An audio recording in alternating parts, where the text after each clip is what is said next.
On the Ickonic Connect, the news show this week, why are the media ignoring the fantastic revelations by a longtime business partner of the Biden family about their activities? And he has the documentation to prove it.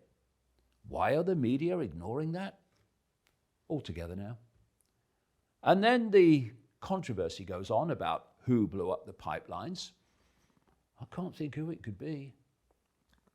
And the horrific conditions that January the 6th political prisoners are being held in Washington, D.C. and other jails around the country. Truly horrific. And why? To intimidate everyone else into silence as part of the war on dissent.